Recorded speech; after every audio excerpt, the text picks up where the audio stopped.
Hey, what's up, guys?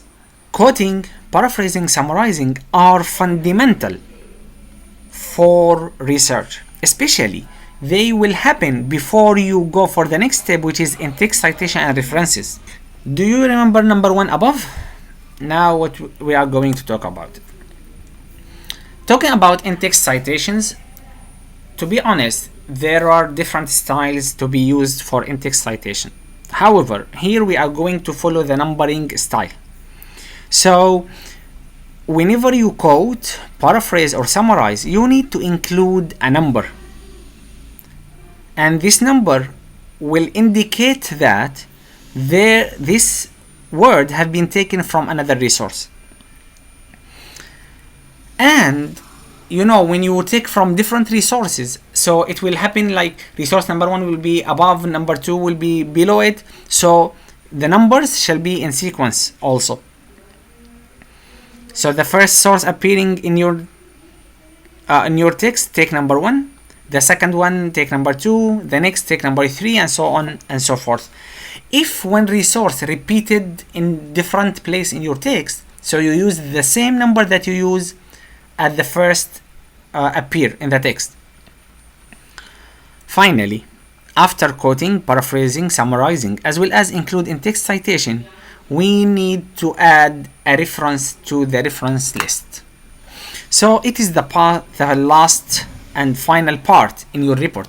So at the end of your report, you need to create a new page, or let's say a page break, and title that page with reference. The heading of it will be a reference, and then you need to add your references list there, and that means you need to link the number that you added earlier in the text to the source that you get the number, the text from. Imagine that you have number one in text. So what does number one mean? I'm not really sure, and that's why we have references. So number one there were taken from a book, as I mentioned earlier, named or titled System Analysis and Design. All right, and that book were book version number 5, as well as it was written by 3 authors: Ellen Dennis, Barbara Haley Wixom, and Roberta A. Roth. They did that writing in 2013, and it's been published by Wiley Publisher in Hoboken, New Jersey, Hoboken Town in New Jersey. Okay, these are the details as you can see in front of you guys. So, how to have it in the reference? First of all, you need to begin with the author's last name followed by their first name.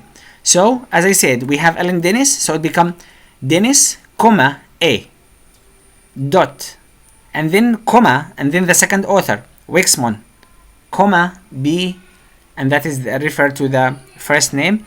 And so before the last author we have and then his family name, comma, and then the letter represent his first name.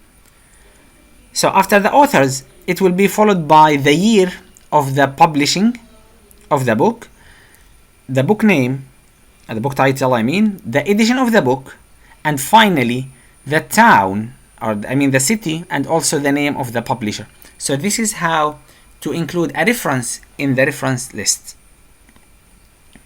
With all these detailed information, starting from quoting, paraphrasing, and summarizing, and ending with the references, your work will be more credentialed, more trusted. People will know that, okay, you have done this in a systematic way.